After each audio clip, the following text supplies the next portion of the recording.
우리 하나님께서 너무나 사랑하십니다. 오늘도 우리에게 축복하시기 위해서 우리를 불러주셨습니다. 예배 중에 많은 은혜를 받을 줄 믿고요. 오늘도 우리의 기도 응답되는 귀한 예배가 될 줄을 믿습니다. 서로 인사합시다. 당신의 오늘 좋은 일이 일어납니다.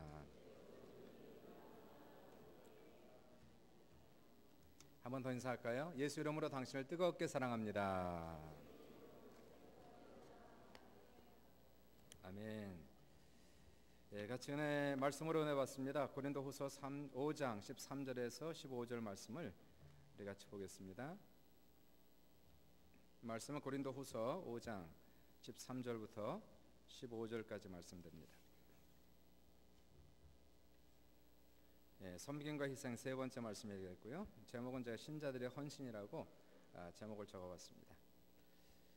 예, 우리 13절부터 15절을 같이 한번 합독하겠습니다. 시작.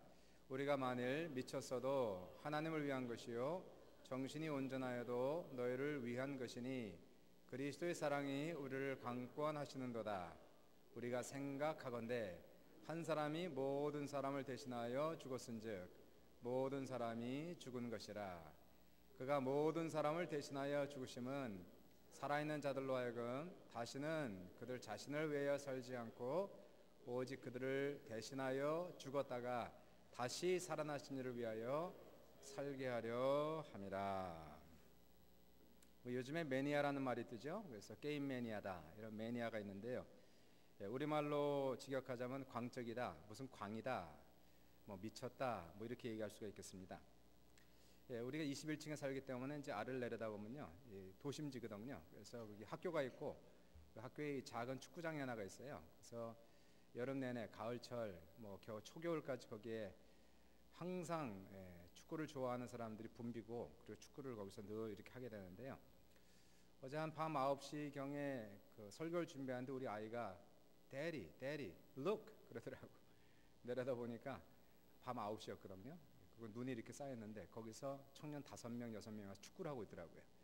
어둑어둑한 그러한 불빛에서 잘 보이지도 않는데 눈도 쌓여 있고요. 춥고. 그런데 축구를 하고 있는 그 사람들 보니까 한국 애들 같았어요. 역시 광적이다, 그런 사람들을 광적이다, 축구를 좋아하는 정도가 아니라 아주 미쳤다라고 얘기할 정도로 축구를 그렇게 열심히 합니다. 당연히 그런 사람들 축구를 또 잘하겠죠. 워낙 좋아하니까. 그런 것 같습니다. 세상을 살아가면서 뭐를 하나 잘하려면은 거기에 쑥 빠져야 될 것 같습니다. 음악에 미쳐봐야 음악가가 되는 것이고 그림에 미쳐야 진정한 화가가 되는 것이고요. 근데 빠져도 잘 빠져야 되는데 잘못 빠지면 인생 망칩니다. 어떤 사람은 도박에 빠져서 인생을 망쳐버리기도 하고 또 청년들은 게임 중독에 빠져가지고 결국 인생을 파멸로 가는 그러한 경우들을 우리가 종종 볼 수가 있게 되는 것입니다. 오늘 본문을 보시면 사도 바울께서 이러한 표현을 하고 있죠. 우리가 만일 미쳤어도, 따라해보세요. 만일 미쳤어도, 광적이란 얘기죠. 만일 미쳤어도 하나님을 위한 것이요 정신이 온전하여도 너희를 위한 것이니. 사도 바울 같은 경우는 본인 스스로가 얘기하기를 우리가 만일 미쳤어도 예수를 위해서 미친 거죠. 빠진 겁니다. 그러니까 본인이 예수께 푹 빠져 있는 사람이다 이렇게 얘기했습니다.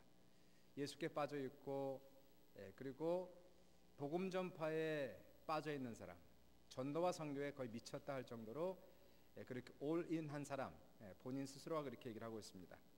사도 바울은 본인도 그렇게 자기 자신을 얘기하고요. 사람들도 사도 바울을 그렇게 평가했습니다. 저 사람 미쳤다. 그리고 사도 바울은 그러한 평가를 인정했어요. 받아들였어요.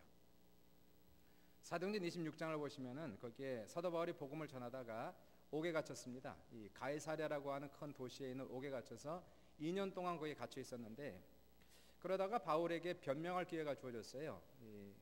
잘하면 풀려날 수 있는, 요즘 말로 하면 베일 코트다 이렇게 얘기하죠. 그래서 이제 자기 변명하고 정말 죄가 없으면은 석방될 수 있는, 최소한 보석할 수 있는 보석 재판 같은 그런 재판이 지금 열려 있는 겁니다. 그때 그 판사는 누구였냐면은 베스도라고는 총독과 그리고 아그리파 왕, 이 두 사람이 판사 역할을 감당했고 사도 바울은 자기가 왜 옥에서 풀려나야 되는지, 왜 죄가 없는지 여기에 대해 설명하는 참 절호의 찬스를 지금 여기서 맞이하게 된 거예요. 얘기만 잘하면 이제 석방될 수 있는 놀라운 기회인데요. 그러니까 사도 바울이 2년 만에 처음으로 얻는 그러한 보석 재판에서 이 기회를 놓치지 아니하고 일사천리로 자기의 입장을 변명하고 호소하는 그러한 모습이 사도행전 26장에 지금 나오고 있는데요. 놀랍게도 이 자기를 변명하는 그러한 시간에 그가 얘기하고 있는 것은 자기 간증을 하고 있었습니다. 내가 어떻게 예수를 만났는지, 내가 어떻게 예수를 통하여서 변화를 받았는지 이 얘기를 하면서 판사들에게 거기 있는 아그리빠 왕과 베스토에게 전도를 하고 있는 이 놀라운 사건, 이 엄청난 사건을 보게 되죠. 그러한 시간 속에서 베스토 총독이 판사 자리에 앉아 있다가 뭐라고 소리를 지르냐면 바울아 네가 미쳤도다. 내 많은 학문이 너를 미치게 한다. 그렇게 얘기합니다. 미쳤구나 네가. 정말 미쳤구나. 그러니까 바울이 뭐라고 대답하냐면요. 베스토 각하 내가 미친 것이 아니고요. 저는 참되고 온전한 말을 하나이다. 그리고 옆에 앉아있던 아그리빠 왕에게 전도를 하기 시작하는 거예요. 아그리빠 왕은 히브리 사람이거든요. 그러니까 아그리빠 왕이요. 선지자를 믿으십니까? 믿으신 줄 압니다. 이렇게 얘기해요. 아그리빠가 바울에게 대답하기를 이 사람아 네가 적은 말로 나를 권하여 그리스도인이 되게 하려 하는도다. 바울이 이르되 왕이시여 말이 적으나 많으나 그것이 중요한 것이 아니고 당신뿐만 아니라 오늘 내 말을 듣는 모든 사람도 내가 이렇게 결박된 것 외에는 나와 같이 똑같이 되기를 원하나이다. 이 두 사람이 전도받아서 예수 믿었다는 기록은 성경에 나와 있지 않습니다. 그럼에도 불구하고 사도 바울은 때가 되든지 안 되든지 모든 순간을 포착해서 판사들까지도 왕에게까지도 이 결박당한 상태 속에서 전도하고 있는 전도 매니아, 선교 매니아, 예수 매니아, 광을 보게 되는 거예요. 우리가 보통 교회 부흥을 얘기할 때는 벌써 20년 전에 제가 들은 얘기 같은데요. 교회 부흥을 보통 ABC다 그렇게 얘기합니다. ABC, 교회 부흥 ABC. A는 attendance, 교회 출석이 얼마나 됐느냐가 교회 부흥을 진단하는 첫 번째가 되겠고, B는 뭘까요? B는 building, 교회 빌딩이 얼마나 큰가, 있는가 없는가, 이것이 교회 부흥을 또 측량할 수 있는 그런 척도가 되겠고, C는 뭔지 아세요? C, cemetery, 교회 장지가 있느냐. 그래서 부자 교회는 장지 100개, 200개를 사가지고 모든 교인들이 다 그리로 가서 장례식 편하긴 하겠어요, 그렇죠? 교인들 가면은 다 우리 수정교회 장지. 우리 교회는 뭐 이제 C만 되면 될 것 같습니다. 장지만 사면 부흥이 되는 것 같은데, 근데 과연 그럴까? 교회 부흥이 정말 ABC일까? Attendance, Building, Cemetery만 있으면 교회가 부흥했다고 얘기할 수 있을까? 성경은 그렇게 얘기할까? 초대교회 성도들은 과연 세 가지가 다 있었을까? 물론 출석은 많았어요. 그러나 그들의 교회 건물이 한 번도 없었습니다. 그리고 장지요, 장지는 때로는 십자가에 못 박히는 것도 있었고, 때로는 사자굴에 들어가는 경우들도 있었고요. 그들은 장지가 없었습니다. 교회가 뭐 돈이 많으면 물론 당연히 하나님의 일을 많이 하겠지요. 선교 전도. 그래서 저희 교회도 재정이 든든하면은 다 많이 하겠지만은 좋겠지만은요. 근데 돈이 또 많다고 꼭 좋은 것은 아니더라고요. 사람도 그렇고 교회도 그렇고. 사람도 교회도 똑같아서요. 돈이 많으면은 타락하기가 쉽더라고요. 돈이 많은 사람 신앙이 떨어지고 타락하는 경우를 많이 보지 않습니까? 교회도 똑같더라고요. 교회도 돈이 워낙 많아지고 권세가 세지다 보니까 교회도 역시 타락하더라는 거예요. 중세교회가 그렇게 타락한 거 아닙니까? 가톨릭 그렇게 타락한 거 아닙니까? 고난당했을 때에는, 지하교회 있을 때는 생명 걸고 예수 믿다가 나중에 국교가 되니까 더 이상 핍박도 없어지고 이제 모든 권력과 돈을 쟁취하게 되니까 그때부터 1000년 동안 교회가 타락하는 거 아닙니까? 그러다가 교회 개혁이 일어나는 것이고요. 그러나 지금 또 와서 보니까 교회가, 개신교가 또 크게 발전하고 돈이 많아지다 보니까 역시 개신교도 그런 타락의 길을 걸어가고 있는 오늘의 현상을 우리가 볼 수가 있게 되는 것입니다. 그러니까 진짜 중요한 것은 뭐 사람도 많고 또 빌딩도 있고 나쁜 것은 아니겠지만요. 돈도 있는 것도 좋겠지만, 그러나 진정한 부흥이라는 것은 그런 외향적이 아니라 우리의 내면적인 것이 되어야 한다는 것입니다. 어떤 시대나 어떤 단체나 반드시 필요한 사람이 있습니다. 꼭 필요한 사람. 진정한 부흥과 발전을 가져오기 위해 필요한 사람은 바로 그 단체, 그 시대에 맞는 그 사명에 헌신한 소수의 사람이었다는 것이에요. 그러한 소수가 되시길 주님의 이름으로 축원합니다. 초대교회 능력은 1세기 그리스도인들의 절대적 헌신에 있었다는 것이에요. 예수께 절대적으로 헌신했습니다. 복음을 전하고 교회를 세우는 일에 전적으로 헌신했던 그 소수에 의해서 오늘날의 기독교가 바로 뿌리를 내리고 그리고 발전했고 열매를 맺었다는 것이에요. 특별히 우리는 바울을 오늘 공부하면서 바울과 함께 그리고 바울이 전도하고 바울이 양육하고 훈련시킨 그 소수의 정예 부대들, 헌신된 그 소수의 사람들을 통해서 결국 오늘날 기독교가 뿌리를 내리게 되었다는 것이에요. 모든 학자들은 얘기합니다. 바울이란 사람이 없었다면 오늘날 기독교는 존재하지 않았을 것이다. 만약에 여러분 바울이 없었다면 오늘날 기독교는 어떠한 형태로 있었을까요? 만약에 오늘날까지 기독교가 살아남았다면, 바울이라는 인물이 없이 오늘날까지 기독교가 있다면 기독교는 이러한 모습이 아닐 겁니다. 기독교는 아마도 히브리 종교의 한 종파 정도로 기억에 남을 것이에요. 그러나 사도 바울은 이러한 기독교를 히브리 종파의 한 작은 섹트에서 바로 세계적 무대로 올려놓았던, 세계적 종교로 만들었던 장본인은 바로 사도 바울, 그분의 전도와 선교에 대한 절대적 헌신과 열정이 있었다는 것을 볼 수가 있게 됩니다. 바울을 공부하면 참 신기한 것이요, 그분이 실질적으로 구원받고 거듭난 다음에 열심히 전도는 했겠지만은요, 막상 그분이 전도 선교 여행을 간 것은 한참 이후입니다. 우리가 사도행전 11장에 비로소 그가 선교사로 파송되는 장면을 보게 되지 않습니까? 그리고 그분이 나중에 로마에 잡혀서 옥에 갇혔을 때까지 그 기간이 기껏해야 13년이에요. 13년 동안 전도에 올인하는 거예요. 선교에 올인하는 것입니다. 그런데 놀랍게도 이 로마서 15장을 보시면은 거기에 사도 바울이 이러한 고백을 드리는 것은 참 충격적이에요. 야, 이렇게 할 수가 있을까? 사람으로서 이러한 일이 도대체 가능할까 하는 것이 15장의 그의 고백입니다. 그분이 이런 고백을 하죠. 내가 예루살렘으로부터 두루 행하여 일루리곤까지, 일루리곤은 한 지역입니다. 이 로마에 있는 한 영역인데요, 예루살렘으로부터 선교를 시작하여 일루리곤까지 그리스도의 복음을 편만하게 전하였노라. 편만하게 전하였습니다. 그러므로 이제는 더 이상 일할 곳이 없습니다. 그리고 하는 얘기가, 그러므로 저는 서바나에 가서도 복음을 전하기 원하는데 가는 길에 로마를 들르기 원합니다. 그러면서 로마서를 쓰는 거예요. 뭐 여러분 놀라지 않는 거 보니까 참 대단한 분들만 모인 것 같은데요, 참 대단하신 분, 뭐 전혀 감동도 없고 충격도 없고, 야, 뭐 전도를 너무 많이 하니까, 그죠? 선교를 하니까, 야, 뭐 비교할 수 있죠, 사도 바울과. 예. 좀 놀라세요. 놀라는 척이라도 좀 하세요. 좀 대단하지 않습니까? 제가 보기에 얼마나 전도를 많이 했길래, 선교를 많이 했길래 더 이상 이곳에 교회를 개척할 만한 장소가 없습니다 라고 얘기합니까? 아니, 지금 21세기를 살아가는 게 아니잖아요. 웬만한 도시에는 교회를 다 세웠다는 거예요. 그분의 선교 사역이 오늘처럼 편한 것이 아닙니다. 우리는 지금도 1년에 한 번씩 뭐 인도도 가고 그리고 원주민 선교도 가고 하지만 비행기 타고 차 타고 다니지 않습니까? 음식 다 싸가고 잘 먹고, 호텔에서 자고. 근데 이분은 그렇게 한 게 아니었잖아요. 그 당시에 무슨 자동차가 있으면 인터넷이 있고 전화가 있습니까? 그 당시엔 걸어 다녔어요. 배 타고 다녔어요. 나룻배 같은 거 타고 다녔어요. 서로 연락이 되지 않아서, 너무 연락이 안 돼서 인편으로 가끔, 얼마나 불편했을까. 더 나아가서 그 당시에는 기독교에 대해서 너무나 배타적이었습니다.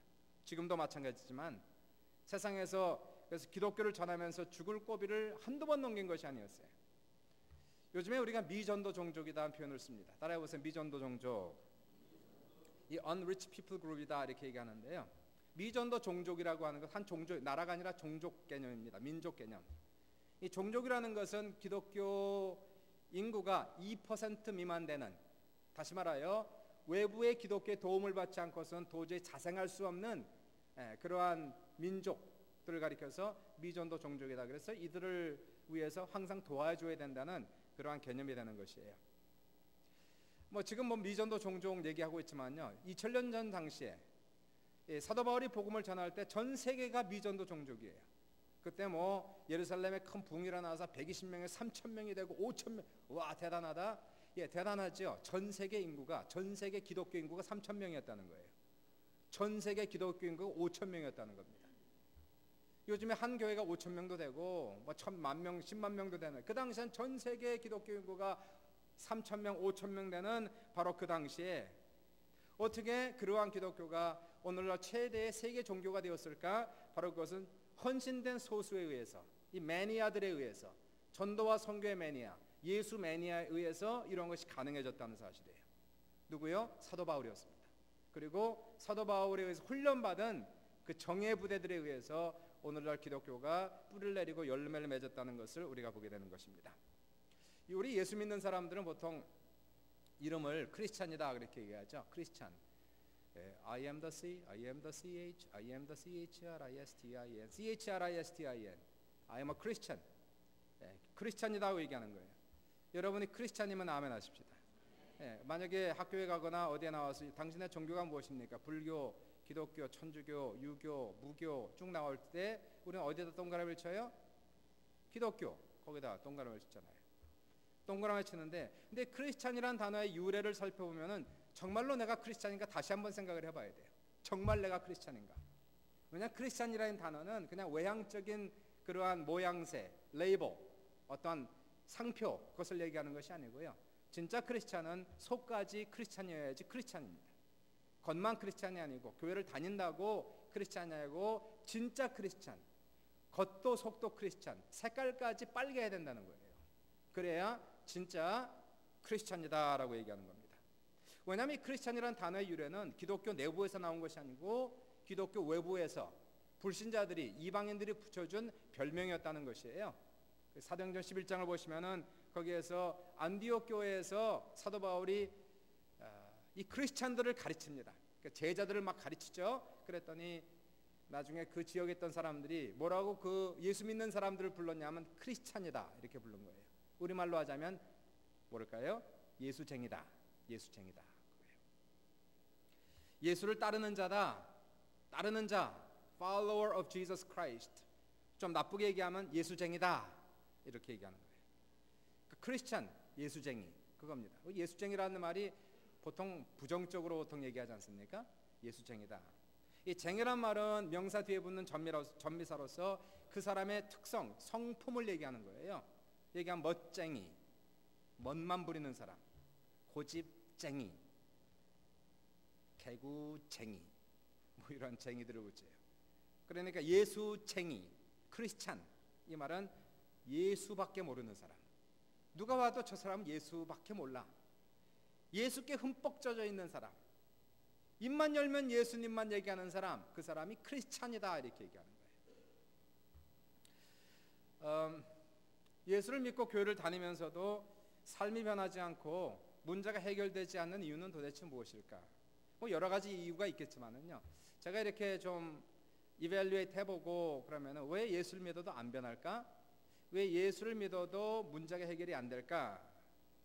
그 중에 큰 것 중에 하나는요. 예수를 믿어도 이렇게 안 믿어서 그렇다는 얘기예요. 제대로 안 믿으니까 제대로 믿어야, 제대로 알고 제대로 믿어야 그 진수를 알 거 아니에요. 그래야 거기 있는 모든 그것을 다 뽑을 거 아닙니까? 근데 이것이 믿긴 믿는데 적당히 믿는단 말이에요.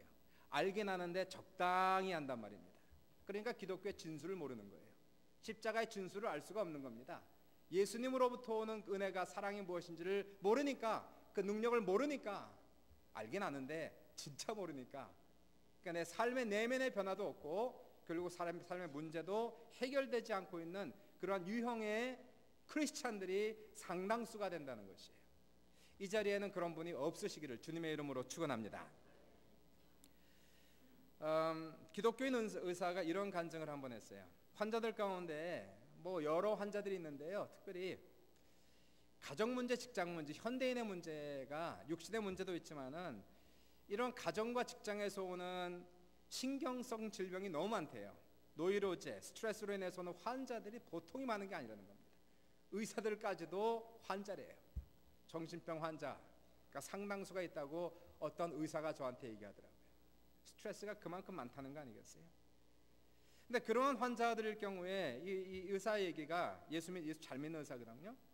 약을 가지고 처방하기엔 한계를 항상 느낀다는 겁니다. 이 직장이나 가정의 근본적인 문제가 해결되지 않으면 약을 가지고 처방을 해도 어떤 심텀은 이 몸에 있는 그 통증은 잠깐은 해소는 시켜줄 수 있지만은 그 병이 다시 온다는 거예요. 이런 분들에게는 육체 질병의 치료보다는 정신 치료가 필요하다. 그래서 이분이 전도를 꼭 한답니다. 전도하면서 약을 주면서 꼭 하는 얘기가 예수님께 한번 빠져보세요. 예수님 잘 믿어보세요. 한번 예수께 한번 쏙 빠져보세요. 그런 식으로 전도를 해서 많이 교회를 데리고 온다는 거예요. 정말 예수를 잘 믿으면, 예수님께 정말 쑥 빠져버리면 가정의 문제, 또 직장의 문제, 그러한 갈등, 스트레스 이런 것을 다 해소할 수가 있다는 것입니다. 한 사람이 알코올 중독에 걸렸어요. 알코올 중독이니까 자기가 알코올 중독인 거 알아. 근데 없으면 못 살아요.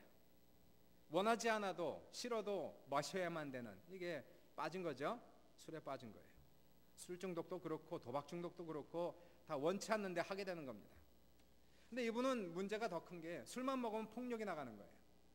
그래서 술집에서 술 마시다가 친구 때려서 입원시키기도 하고, 술 먹고 들어오면 꼭 집안에서 행패를 부리는 거예요.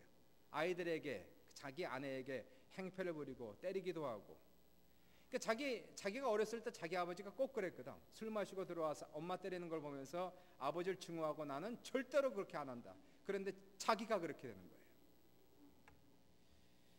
한 걸음 더 나아가서 이 사람 술 먹고 폭력만 하는 게 아니라 의처증까지 생긴 겁니다.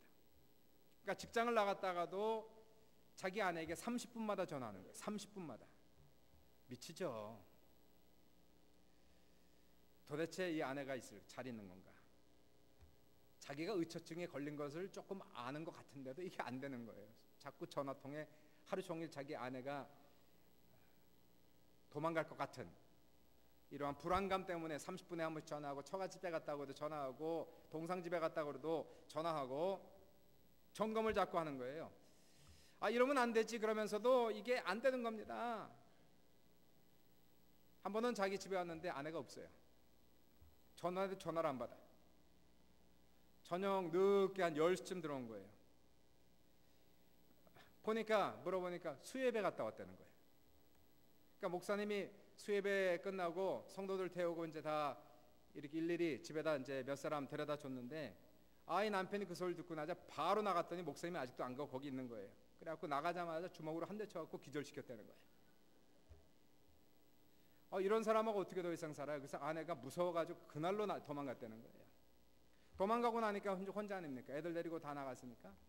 그러니까 여기에서 이 사람이 정신이 이제 들기 시작하는 거죠. 아내 도망갔고. 그래서 그때부터 후회를 시작하면서 내가 왜 또 술 마셔갖고 행패를 부리고 목사까지 때려갖고 기절시키고 입원시키고, 그러다가 어느 날 새벽에 아침 시간에 막다른 골목길에서 결국 하나님 앞에 기도해보자. 내 아내가 믿는 한번 그 예수 한번 믿어보자. 그래서 무릎을 꿇고 기도했다는 거 아닙니까? 하나님, 계시면 저 술 좀 끊게 해주십시오. 우리 가정이 회복되게 하십시오. 내가 안 먹으려고 그러는데 이게 안 됩니다. 도저히 끊을 수가 없습니다. 통제가 안 됩니다. 의처증이 통제가 안 됩니다. 저를 좀 도와주시고 치유하시고 자유케 해주십시오. 그리고 모든 것을 다 포기하고 하나님께 전적으로 나아가서 회개하고 나갔더니 어떻게 됐을까요? 하나님의 은혜가 임하는 거죠. 변화가 되더라는 거예요. 그러고 나서 뭔가 내면의 세계 속에 뭔가 만져지심, 하나님이 임재하심을 느끼더니 그 술이 끊어지더라는 겁니다. 기적적으로 끊어졌어요. 새 사람이 되었죠. 그러니까 새 사람이 되자마자 강구순 목사님께 가서 무릎 꿇고 싹싹 빌고 죄송하다고, 원래 그러려고 그런 것이 아닌데 제가 목사님 덕분에 제가 회개하고 예수 믿고 지금 변했다고 보니까 정말 믿는 것 같아요. 그래서 그 목사님 주선해서 그 아내를 만나게 하고 다시 아내와 다시 합하게 하고, 술에 미쳤던 사람이 변화되어서 이제는 예수께 미치는 거죠. 예수께 빠지는 거죠. 가정이 평화롭게 되고 행복하게 된 거죠. 그러니까 빠져도 제대로 빠져야 된다는 거예요. 술에 빠지고 마약에 빠지고 도박에 빠지고, 그런데 빠지는 건 자기 멸망의 길로 가는 것입니다. 그런 것이 아니라 우리는 이 세상에 사는 모든 스트레스, 모든 어려움을 어디로 가져가나요? 예수께로 가져가는 거죠. 예수께로 가져가서 그분께 가고 그분께 빠져 있으면 그분의 능력이 거기서 나타나기 시작하는 것이고, 변화의 놀라운 기적의 역사가 우리 자리에 있는 모든 분들에게도 넘치시기를 주님의 이름으로 축원합니다.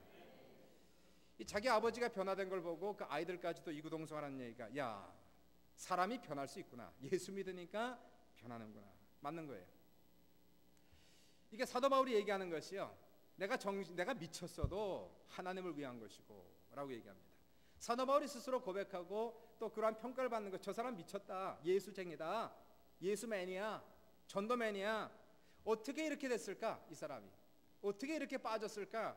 바로 그것은 13절에서 내가 미쳤어도 하나님을 위한 것이요 라고 얘기하더니 14절 가시니까 바로 나오는 것이 그리스도의 사랑이 우리를 강권하시는도다, 이렇게 나가는 거예요. 따라 보세요. 그리스도의 사랑이 우리를 강권하신다. 강권적인 사랑, compelling love, 그렇게 나오죠. compelling, 밀어붙이는 사랑을 얘기하는 거죠. 강권적인 사랑이라는 건 도저히 거부할 수, 밀려오는 사랑을 얘기하는 거예요. 하나님의 율법이 아니라, 하나님의 혼내주는 그러한 모습이 아니라, 이 죄인된 우리의 모습을 파도같이, 하늘같이, 우주같이 넓은 사랑으로 밀어닥치는 사랑, 강권적인 사랑. 이 엄청난 파도같이 밀려오는 그 사랑 때문에 이 강팍한 마음까지 녹여버리는 사랑, 강권적인 사랑을 얘기하는 거예요.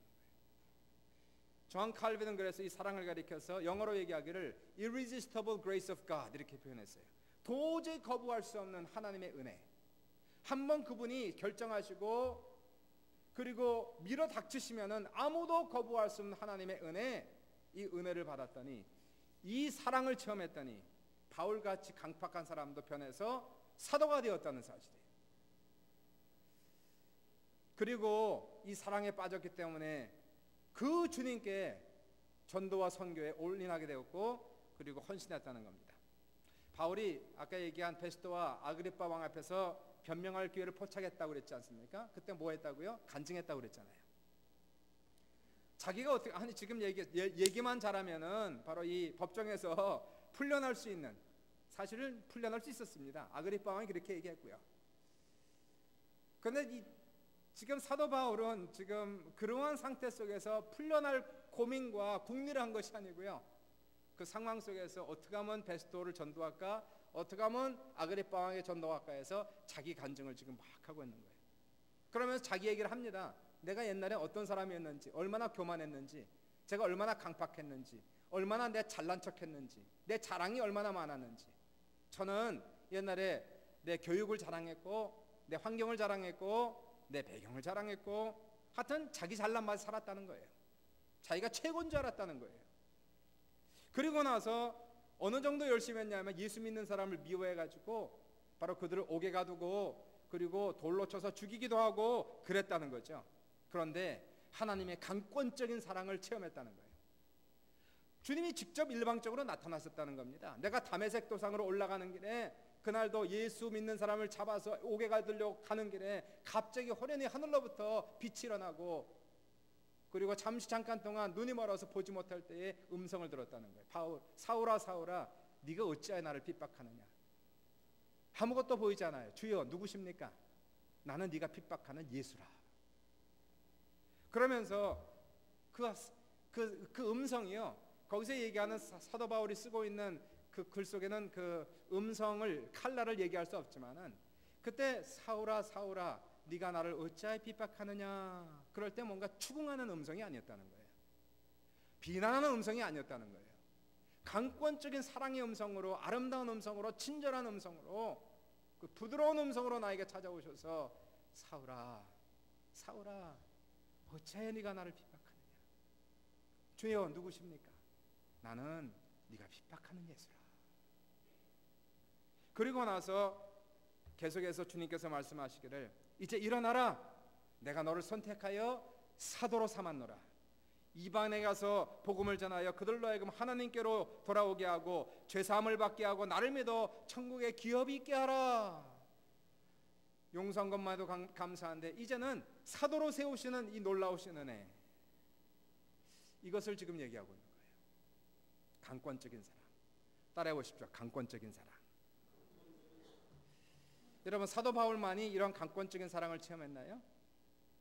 예수님께서 사도 바울만을 위해서 십자가에 돌아가신 겁니까? 아니잖아요. 하나님이 세상을 이처럼 사랑하사 독생자를 주셨으니 이 세상의 가장 악한 사람까지 포함하여 모든 사람을 위하여 온 인류를 사랑하시고 십자가에 피 흘려 몸 찢겨 돌아가신 예수 그리스도의 강권적인 사랑은 바로 오늘날 여러분을 향하신 사랑인 것을 믿으시기를 주님의 이름으로 축원합니다. 이 사랑을 받은 사람들이 죄사함을 받게 되는 것이고 새 생명을 얻는 것이고요, 그리스도의 사랑을 체험하고 사랑에 잠기고 사랑의 포로가 되어서 살아간다는 거예요. 예, 찬양 한번 불러볼까요? 어려운 건데. 사랑, 그 사랑, 날 위해 죽으신, 날 위해 다시 사신 예수 그리스도, 다시 오실 그 사랑, 죽음도 생명도 천사도 하늘의 어떤 권세도 끊을 수 없는 영원한 그 사랑 예수. 이런 사랑을 믿으시면 아멘 하십시다. 이게 하나님의 사랑이거든요. 지금도 우리를 향하신 이 끝없는 사랑, 영원하신 사랑, 강권적인 사랑.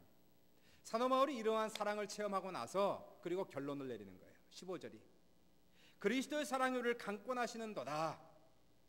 그리고 연이어서 결론을 내리시기를 우리가 생각하건대 한 사람이 모든 사람을 대신하여 죽었은즉 모든 사람이 죽은 것이라. 그가 모든 사람을 대신하여 죽으심은 살아있는 자들로 하여금 다시는 그들 자신을 위하여 살지 않고 오직 그들을 대신하여 죽었다가 다시 살아나신 이를 위하여 살게 하려 함이라. 그리스도의 사랑이 우리를 강권하시는도다. 우리가 생각하건대. 따라해 보세요. 우리가 생각하건대. 여러분, 예수를 믿어도 좀 생각하면서 믿어야 됩니다. 생각하며 살아야 돼요. 생각이 없는 사람들이 있죠. 아이들도 생각이 없이 자라는 아이들이 있어요. 철이 없다 보통 그렇게 얘기하는 거 아닙니까? 그러다 나중에 철이 들면 부모의 사랑을 알고 부모의 은혜를 깨달을 때 철 들었다 얘기하는 거예요. 그 생각이 돌아왔다는 거 아니에요. 예수를 믿어도 생각하건대, 이게 굉장히 중요한 겁니다. 다시 한번 생각하건대. 생각 좀 하자는 얘기예요. 생각 좀. 하나님의 사랑이 얼마나 큰지, 부모의 사랑도 크고 은혜도 큰데 하나님의 사랑이 얼마나 큰지 깊이 생각하고 묵상해 보아야 된다는 거예요. 은혜를 받고 구원을 받은 후 곰곰이 생각해 보니 어떤 결론이 나왔다고요? 하늘의 하나님께서 우리를 얼마나 사랑하시는지, 어떻게 그 아들 독생자를 주시고 우리 위에 피 흘려 몸 찢겨 돌아가셨는지, 보라 아버지께서 어떠한 사랑을 우리에게 베푸사 하나님의 자녀라 일컬음을 받게 하셨는가. 그러면 이제 이러한 사랑을 내가 받았어요. 변화받았어요. 하나님, 이러한 죄인이 지금 변화해 하나님의 자녀가 되었고 복음 전하는 자가 되었어요. 그러면서 바울이 이런 결론을 맺는 거예요. 생각하건대 그러므로 그가 모든 사람을 대신하여 죽으심은 살아있는 우리로 하여금 다시는 자기 자신을 위해 살지 말고 우리를 대신하여 죽었다가 다시 살아나시니 예수 그리스도를 위하여 살게 하려 함이라. 이게 결론이에요. 당연한 결론이고 똑똑한 결론이었습니다. 생각을 깊이 하니까 똑똑한 결론이 나오는 거예요. 영국의 케임브리지 대학에 C.T. 스타드라고 하는 학생이 있었는데요. 학교에서 수석이었습니다. 그리고 탁월한 크리켓 선수. 그래서 크리켓으로 영국 전체 시합에서 금메달을 따기도 한 그런 학생이었는데 보장됐죠. 미래가. 출세의 길은 열린 겁니다. 어느 날 이분이 위험한 장소를 갔어요. 부흥회를 참석했습니다. 무디 목사님의 부흥회를 참석했다가 거기에서 큰 은혜를 받고 복음을 빌어서, 그 당시에는 이제 다 예수 믿었습니다. 영국 사람은요. 근데 그때 진짜 내가 믿은 예수를 깨닫게 된 거죠. 복음을 알게 된 거예요. 내가 믿는 예수가 누군지를 깨닫게 되고, 그리고 나서는 다시 예수를 영접하고 그때 거듭났어요. 이분이 거기에서 선교사로 헌신을 하고, 그리고 7명과 함께, 그 당시 7명의 최고의 엘리트들과 함께 중국으로 선교를 떠났어요. 그 당시에 영국에서 최고의 엘리트들이 떠난 것이라고 영국 신문에 대서특필했다고 합니다.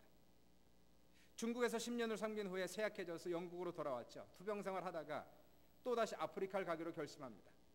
주위의 사람들이 이 사람 제정신이 아니라고, 아니 꼭 그렇게 해야 되냐고, 그렇게까지 헌신해야 되냐고, 다 그냥 이렇게 믿는데 그렇게 하면 안 되냐고. 그때 이 C.T. 스타드가 얘기한 아주 유명한 말이 있어요. 지금까지도 많은 사람들이 인용하는 그런 말인데요. 이런 얘기가 합니다. 하나님의 아들 예수 그리스도가 이 땅에 오셔서 날 구원하시기 위하여 십자가에 죽은 것이 참으로 사실이라면, 그것이 정말 사실이라면, 그분이 나를 위해서 십자가에 돌아가셔서 내가 구원받은 것이 정말 사실이라면, 내가 그를 위해 바치는 희생은 그 어떤 것도 지나친 희생일 수 없다. 당연한 결론이었죠. 생각해보니까 당연한 결론이고, 모든 사람들이 생각을 해봐야 결론에 도달하는 당연한, 올바른, 똑똑한 그러한 결론이었다는 것을 우리가 보게 됩니다. 결론 한번 내려면요, 성김과 희생을 계속 얘기하지만은 성김과 희생은 기독교에 있어서 빼놓을 수 없는 가장 중요한 거예요. 예수님의 십자가의 희생 때문에 오늘날 기독교가 있는 것이니까 희생 사상을 빼놓고는 십자가를 이해할 수 없고 우리가 기독교를 얘기할 수 없습니다. 그러나 또한 십자가가 중요하듯이 십자가가 얼마나 힘든 것임을 우리는 알고 있는 거예요. 성김과 희생이 중요한지 알면서도 성김과 희생이 잘 안 되는 이유는 그만큼 어렵기 때문에, 힘들기 때문에, 고달프기 때문에, 말은 쉽게 해도 몸이 안 간다는 겁니다. 몸으로 헌신하고 몸으로 희생해야 되는데 안 된다는 거예요. 시간의 헌신과 물질의 헌신이 있어야 되는데 안 되고 있다는 거예요.